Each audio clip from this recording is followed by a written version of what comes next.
हो सकता है कुछ इलेक्ट्रॉनिक मीडिया वालों को अभी भी पता चला होगा कि इस देश में शांति रखते हैं। अमरनाथ की यात्रा पर इतने हमले हुए, इस देश में किसी ने कहीं कंकर तक फेंका नहीं है मित्रों। अमरनाथ की यात्रा पर इतने हमले हुए, इस देश में किसी ने कोई कंकर तक फेंका नहीं है। रघुनाथ जी के मंदिर पर हमला हुआ, इस देश के अंदर किसी का घर नहीं जलाया गया था। अयोध्या में प्रभु राम जी के मंदिर पर हमला हो गया, वाराणसी में हमला हो गया, इस देश में कंकर नहीं गिरा है मित्रों। गुजरात के अंदर अक्षरधाम पर आतंकवादी आए थे मित्रों, गुजरात ने बंद रखा था, लेकिन गुजरात में अक्षरधाम के बाद एक कंकर तक नहीं पड़ा है। लेकिन कुछ लोग हैं इन चीजों को भूल जाना चाहते हैं, सच्चाई को उजागर करने की उनकी हिम्मत नहीं है मित्रों, और इसलिए झूठी बातों को लेकर के हिंदुस्तान की जनता को गुमराह करने में लगे हुए। और इसलिए मैं कहता था मित्रों, इस देश में एक विदेशों के पैसों से पला हुआ एक 5 स्टार एक्टिविस्टों का वर्ग है, जिसकी हर गतिविधि को चौंक करके देख लीजिए। उनका काम यही होता है, कोई भी घटना घटे तो आतंकवादियों को बौद्धिक प्रोटेक्शन के दिए वो मैदान में उतर आते हैं, नई नई मनगढ़ंत स्टोरियां गढ़ाते हैं, नए नए तर्क देते हैं, और आतंकवाद के खिलाफ अगर किसी ने आवाज उठाई, वो जैसे देश का दुश्मन है, कॉम्बिनर है, हिटलर है, न जाने कौन कौन से डिक्शनरी के शब्द हैं उसको निकाल के आते हैं मित्रों। वो डरते हैं जो अपनी छवि के लिए मरते हैं। मैं तो वो इंसान हूं जो हिंदुस्तान की छवि के लिए मरता हूं, मुझे मेरी छवि की परवाह नहीं।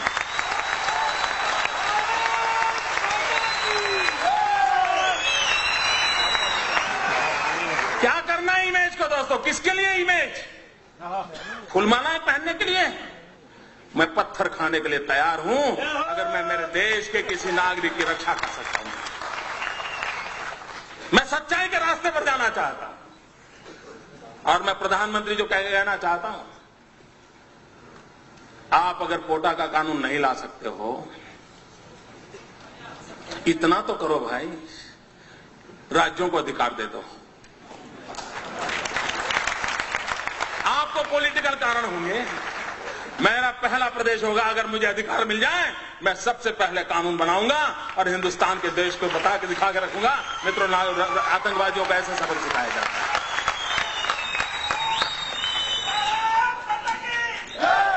कुछ तो हिम्मत दिखाओ भाई, लोग बेमौत मर रहे हैं और आप अपनी राजनीति पर उतारू हैं, देश के भविष्य की आपको चिंता नहीं है। और मित्रों, कैसी हरकतें हो रही हैं, आतंकवाद ऐसे नहीं बढ़ रहा है। आतंकवादियों के हौसले उतने बुलंद नहीं है जितने रास्ते तैयार कर देते हैं जो आतंकवादियों को चलने काम आ रहे हैं। मुझे बताइए, गुजरात के अंदर एक इशरत जहान नाम की लड़की को, आतंकवादी लड़की को, हमारी पुलिस के साथ एनकाउंटर हो गया, अब उसको मार गिराया। आपको मालूम होगा वो दिन, याद कीजिए, सारे दुनिया के 5 स्टार एक्टिविस्ट मोदी पर टूट पड़े थे साहब कि एक नौजवान लड़की को मार दिया, निर्दोष लड़की को मार दिया, गोली से भून दिया। ये खुद आतंकवादी है, यहां तक चले गए। इतना ही नहीं मित्रों, इस प्रदेश के अंदर 5 स्टार एक्टिविस्ट, कुछ मीडिया के मित्रों ने उसे एक बहुत बड़ी शहीद के रूप में उसकी जनाजा निकाला था। चद्दर चढ़ाने चले गए थे, चद्दर चढ़ाने चले गए थे, और एक पार्टी के नेता 1 लाख रुपया देकर के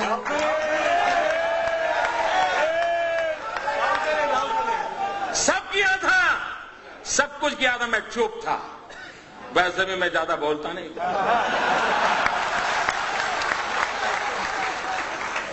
मैं सही जगह पर, सही भाषा में, सही समय पर बात करने का आदमी। सुबह शाम चीख कर अखबार की जगह खराब करने की मुझे आदत नहीं।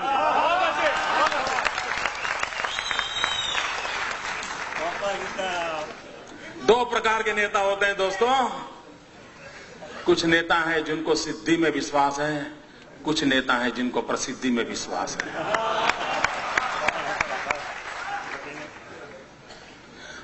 और जब 3 दिन के बाद ग्वाजा टाइम्स, जो लश्कर तोयबा का एक मुखपत्र है, उसने एक आर्टिकल लिखा, पाकिस्तान में आर्टिकल छपा कि हमें शान से गौरव हो रहा है कि इशरत जहां जैसी एक लड़की ने हमारे मकसद को पूरा करने के लिए अपने आप को बलि चढ़ा दिया। जब पाकिस्तान में तब जाकर के चुप हो गए, फिर पता नहीं उनकी वो रिकॉर्ड की वो कैमरा वाली चीजें कहां चली गई, वो चद्दर चढ़ाने वाले कहां चले गए, सारा खो गए। चुप है, 2 साल इतने साल हो गए चुप है, कोई पूछने वाला नहीं उनको। अगर मैंने ऐसी गलती की होती तो साहब मेरे बाल नोच लेते, मेरे बाल नोच लेते। इशरत जहां, मित्रों, अभी एक टीवी वाला बता रहा था कि किसी ने किसी लड़की को बम रखते देखा। मैं नहीं जानता वो सत्य क्या है। लड़कियों का उपयोग हुआ था। जिस दिन गुजरात ने इशरत जहां के एनकाउंटर में हत्या की, अगर महाराष्ट्र की पुलिस जाग जाती तो शायद ये लड़कियां बम रखने के लिए मैदान नहीं होती। लेकिन आपको परेशानी है, आपको निर्णय करने नहीं है, आप डरते हो। मित्रों, ये घटनाएं होती है जब ऐसी बयानबाजी होती है, इस प्रकार के जनाजे निकाले जाते हैं, चद्दरें उड़ाई जाती हैं, 1-1 लाख रुपया चढ़ाए जाते हैं, तब जाकर के आतंकवादियों का हौसला बुलंद हो जाता है कि यार कुछ तो अपने रिश्तेदार यहां हैं, अपना काम चल जाएगा। मित्रों, मैं हैरान हूं कांग्रेस पार्टी क्या कर रही है। कोयम्बतूर के अंदर 98 में एक बम धड़ाका हुआ, चुनाव सभा में बम धड़ाका हुआ। अडवाणी जी उस सभा को संबोधित करने के लिए पहुंचने वाले थे। 58 लोग मारे गए, 58 लोग मौत के घाट उतार दिए गए, निर्दोष लोग मार दिए गए। वो सारे लोग जेल में हैं। लेकिन आपको जानकर के हैरानी होगी मित्रों, केरल विधानसभा में वहां की सभी पार्टियों ने मिलकर के, वहां 2 पार्टियां प्रमुख हैं, कांग्रेस एंड कम्युनिस्ट, और बाकी उनके गठबंधन के साथी है, सबने सर्वसम्मति से एक प्रस्ताव पास किया कि 98 के केस में जो मुख्य गुनहगार मदनी करके जो जेल में है, उसे जेल में से रिहा कर दिया जाए। क्या क्या सब समाचार देश को क्या संदेश देना चाहते हो आतंकवादियों को। केरल असेंबली ने और होली के दिन स्पेशल सत्र बुलाया था मित्रों, स्पेशल सत्र बुलाया था, और उस सत्र के अंदर प्रस्ताव पारित किया है कि कोयम्बतूर का जो मुख्य गुनहगार है, उस गुनहगार को जेल से बरी कर दिया जाए। क्यों? क्योंकि वो चुनाव में उसको कैंडिडेट बनाना चाहते थे। मित्रों, इससे बड़ा दुर्भाग्य क्या हो सकता है। अभी तमिलनाडु में चुनाव हुए मित्रों, तमिलनाडु में कांग्रेस पार्टी ने जिसके साथ समझौता किया है, उस पार्टी का नाम है तमिल मुस्लिम मुन्नणी कड़गम, तमिल मुस्लिम मुन्नणी कड़गम। मित्रों, सीमी पर जो चार्जशीट है, सीमी पर जो चार्जशीट है, उस चार्जशीट में ये तमिल मुस्लिम मुन्नी कड़गम का नाम है। उसी पार्टी के साथ तमिलनाडु में कांग्रेस पार्टी चुनाव समझौता किया और चुनाव लड़ा। मित्रों, आप आतंकवाद से लड़ सकते हो क्या? क्यों देश को गुमराह कर रहे हो? और मैं देश के बुद्धिजीवियों को कहना चाहता हूं, क्या यह गुनाह नहीं है देश के साथ? क्यों उनका हिसाब नहीं मांगा जाता है? अगर मोदी गुनाह करता है तो आपको अधिकार है, और मैं सामने से कहता हूं अधिकार है, आप मेरी खाल उतार लीजिए। लेकिन देश के हित में और लोग जो पाप कर रहे हैं, उनसे भी तो देश को प्रशिक्षित कीजिए। क्या ये दायित्व तो नहीं है हमारा? मैं इन कलम के धनियों को कहना चाहता हूं, देश की ये मांग है। मित्रों, अभी आसाम के चुनाव हुए, आसाम के चुनाव के अंदर जिसने आसाम को लहूलुहान कर दिया, वो उल्फा ओपनली कांग्रेस पार्टी को चुनाव जिताने के लिए समर्थन में मैदान में था।